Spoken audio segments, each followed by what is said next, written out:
Bonjour. Laure, ça fait longtemps qu'on travaille ensemble. Donc, tu es néphrologue en dialyse depuis pas si longtemps. Depuis, ça va faire 7-8 ans à peu près. Ouais, ok. Et tu peux nous parler un peu de ton parcours? Oui, moi j'ai fait beaucoup de choses. J'ai eu la chance de faire beaucoup de choses en néphrologie parce que j'ai commencé par faire beaucoup de greffes, donc de transplantation rénale et de la néphrologie aiguë. Après, j'ai fait un tout petit peu de dialyse et je suis retournée dans un service de néphrologie où on avait de l'aigu, du chronique, mais aussi de la transplantation rénale. À ce moment-là, j'ai fait beaucoup de consultations. Donc, en fait, la première partie de mon parcours s'est faite à l'hôpital Saint-Louis, puis à l'hôpital Bichat.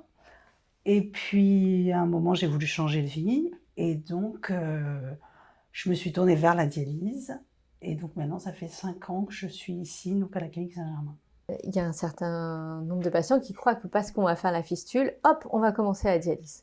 J'essaye toujours de bien leur expliquer que le moment de débuter la dialyse, ça dépend de plein d'autres facteurs, mais pas de la fistule. En fait, la dialyse, c'est quand ils en ont besoin. Sur le plan physiologique, sur le plan biologique, enfin voilà, comment ils se sentent et comment, voilà, les conséquences et cliniques et biologiques de l'insuffisance rénale. En fait, à un moment, en fait, le rein, ça permet d'éliminer tous les déchets. Donc, quand le rein ne fonctionne plus, on n'arrive plus à éliminer les déchets. Donc, les déchets restent dans le sang. Donc, c'est à partir de ce moment-là, donc à un stade très tardif, en fait, de l'évolution de la maladie, où tout d'un coup, on se sent fatigué, on a moins faim, on peut commencer à se gratter, et où, en fait, il faut commencer la dialyse. Qu'est-ce qui t'a intéressé dans cette activité de dialyse? C'est une activité très variée parce que justement, il y a plein de tenants et aboutissants par rapport aux autres pendants de la spécialité.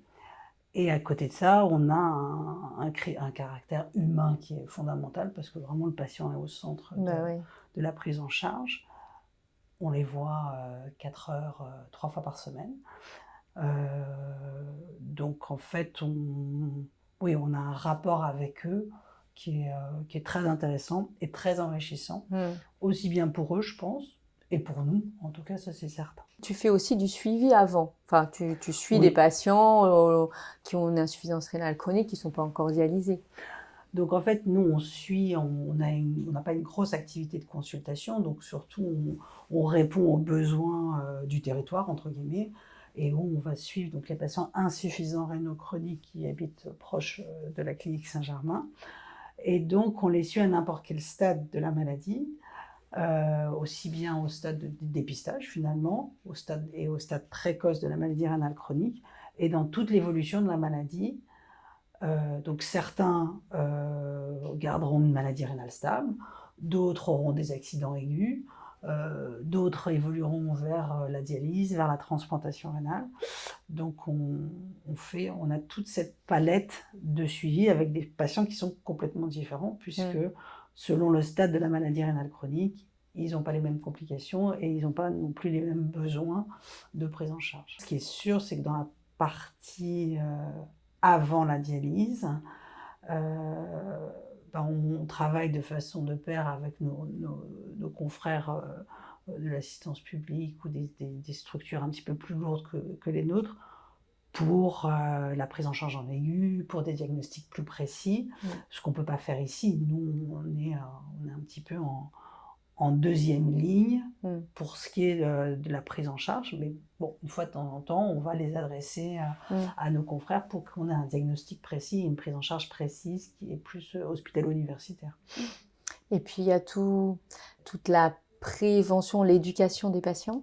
En fait, en termes de traitement pour limiter la progression de la maladie rénale chronique, si on parle de médicaments, actuellement, on a des médicaments, principalement les antihypertenseurs et des nouveaux antidiabétiques oraux, qui sont des médicaments qui ont bouleversé en fait le pronostic de la maladie rénale chronique. Donc, où quasiment tous nos patients, sauf exception, parce que c'est quand même des indications thérapeutiques qui sont précises, bénéficient de ces médicaments. Donc ça, c'est des médicaments qui vont protéger le cœur, protéger les vaisseaux et donc protéger les reins. Euh, Après, on va avoir tout simplement de l'hydratation des patients, donc qui doit être suffisante. Nous, on leur conseille tous globalement de boire entre 1,5 et 2 litres par jour, sauf exception.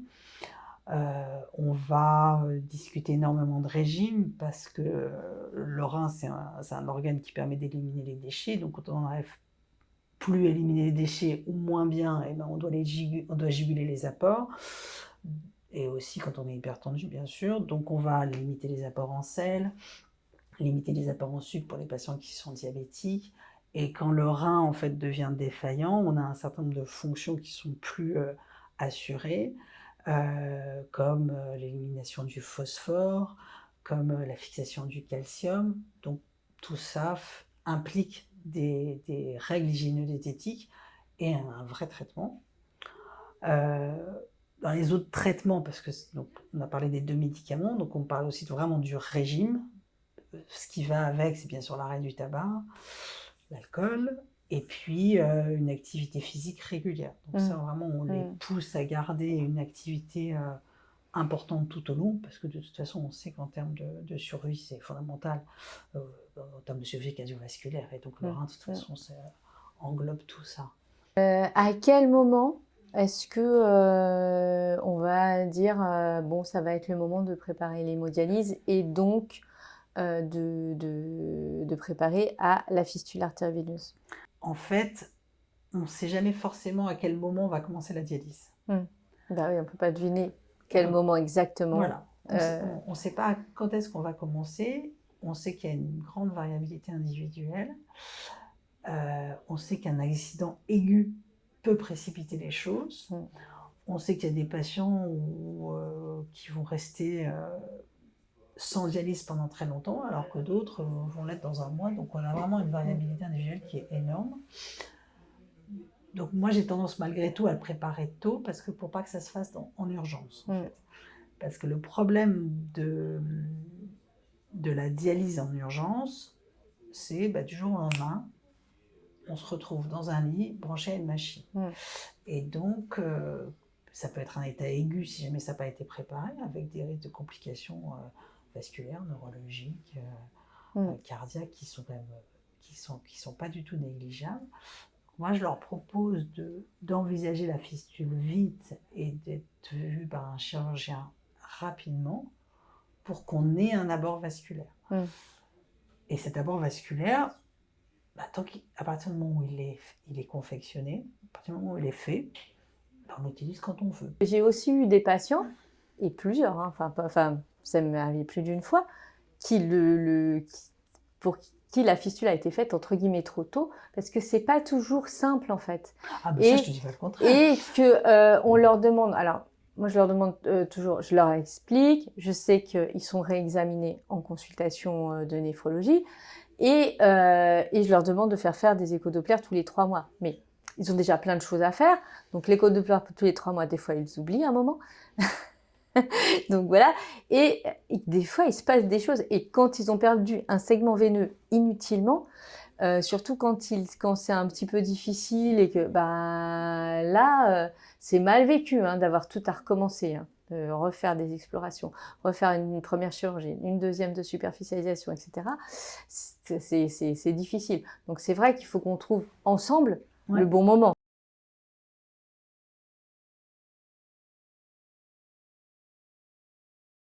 En fait, il y a 2 types de dialyse. Donc il y a l'hémodialyse et la dialyse péritonéale. Donc l'hémodialyse, on se sert d'une machine, et donc et d'un abord vasculaire qui est une fistule, et donc on va piquer cette fistule, le rein qui est plein de déchets parce que le rein parce qu'il ne fonctionne plus, donc le sang est plein de déchets, pardon, le sang passe à travers une membrane, est filtré et est restitué au patient. Donc ça justifie un abord vasculaire et une machine de dialyse avec habituellement un programme de dialyse qui est de 4 heures, 3 fois par semaine. sachant qu'on peut aussi faire des programmes de dialyse différents, on peut avoir de la dialyse quotidienne. Et ce programme se réalise soit à domicile, soit dans un centre de dialyse. D'accord ? Ça va être selon l'autonomie du patient.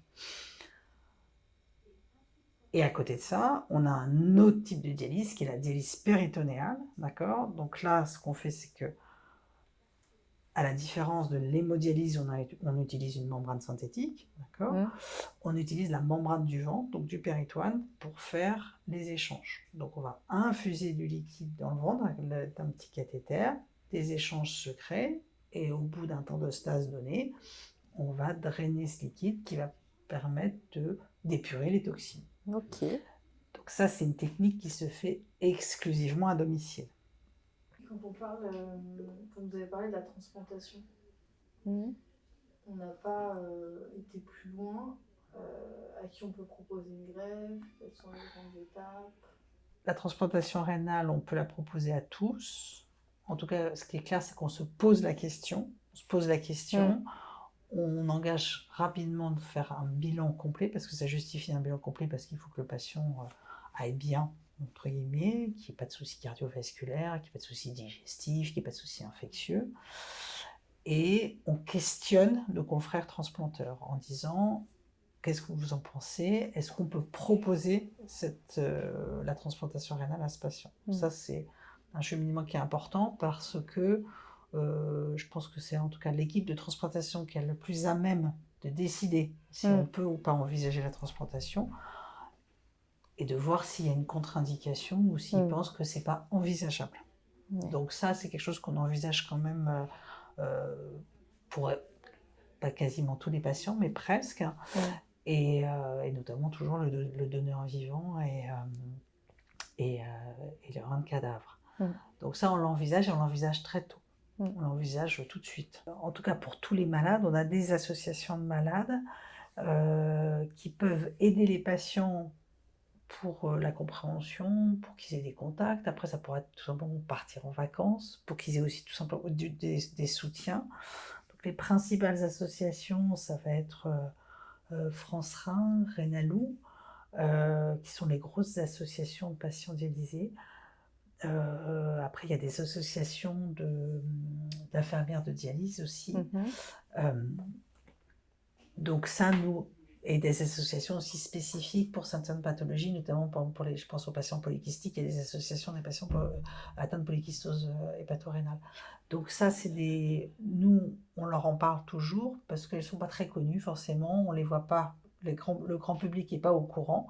Donc nous, on les encourage à se tourner vers eux, et on les oriente aussi tout simplement sur les sites de la Société française de néphrologie, où justement vous avez un répertoire de toutes les associations pour que les patients puissent appréhender, et où ils peuvent aussi notamment avoir des témoignages de patients experts, d'experts néphrologues, transplanteurs, mais aussi de patients experts. Donc ça, oui, je pense que c'est important.